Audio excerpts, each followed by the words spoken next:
The title of today's class is Major Changes in the United States and the World, a Personal Journey. We're talking about what I've seen over my lifetime after 71 years of age. In part one, I talked about accepting more the diversity of humanity, both within ourselves and outside ourselves, was one of the major themes. You need to know that I think I was about in junior high school when credit cards came out. Up to then, you either got a loan from the bank or you paid cash. Credit cards changed everything. It changed everything. And it was part and parcel of a major psychological change in America. And I'm going to tell you what it is. A major psychological change. We went from being able to have delayed gratification to a nation of wanting immediate gratification. We went from a nation of being able to work with delayed gratification to wanting immediate gratification. And it's reflected in our lifestyles, our personal debts, and our national debt. I mean, we're just a nation living in debt. 100 years ago, nobody would live in debt. And it was in my lifetime when that shift happened. Imagine being here BC, before credit cards. It was a different life. And then you go, I can go out and get this thing. I remember when I bought my first motorcycle at the age of 61. It was a motorcycle I was going to get. It was a classic Yamaha Restart Classic. It was $6,500. I took out my credit card and I bought that motorcycle. That time I had that kind of credit line on it, $6,500. Boom.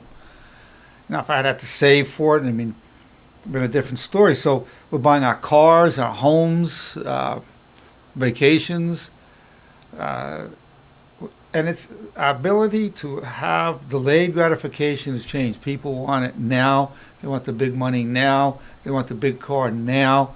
They want everything now. We went into now. We went through a period of becoming a me to a we to a me generation, but now we've gone into later to now. I don't want to be just future-oriented. We used to be very future-oriented. I'm not saying that was good or bad, but it's now. Part of that, too, is, this concept, I only live once. I don't even know how long I'm going to be here. I'm going to enjoy my life while I'm here. I'm going to get it now. I may not be here later. Now, was that an existential threat because of the atomic bomb or whatever? I may not be here later. I'm not going to say. I wouldn't posit a theory, of psychological theory about it, but it's possible there's some dynamic that way. I'm going to enjoy it now. While I'm here, I'm going to buy that motorcycle. I'm going to buy that car. I'm going to take that vacation. I'll get in debt. I'll just live in debt. So we've done that. Delayed gratification to immediate gratification as a nation during my lifetime. And it's got a good part of it. People are, in that sense, having a better quality of life. I don't think we're any happier as a people as a result of it. I don't know that we're happier. I think we don't have the happiness index. When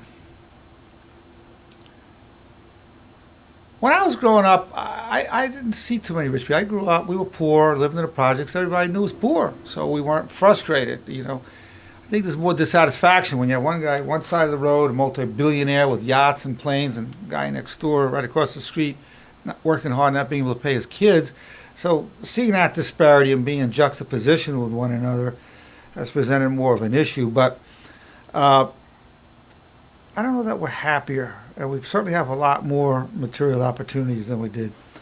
I'd like to get any feedback from going from delayed gratification to immediate gratification as a nation. We're the now people. What are your thoughts about that, Cheryl? Oh, it's very true. In fact, they're trying to show that poverty, a lot of people that are living in poverty today have computers, have TVs, and yet when we were younger, it was no toilets in the house, they were barely being able to put food on the table. That was true poverty. These people today, many of them, not all, but many of them are really just saying, I don't have that new car. I didn't get the latest iPhone. So I'm deprived. I'm poor because I'm deprived of those. No, like you say, it's an attitude that makes you poor? Well, when I heard from my father, he was working since he was 12 years old, helped support his mother. He lived through the Great Depression. You get 1 month's free rent when you moved in somewhere, so they would move every month to get that free rent. They couldn't afford it, and he's working since 12 to help support her.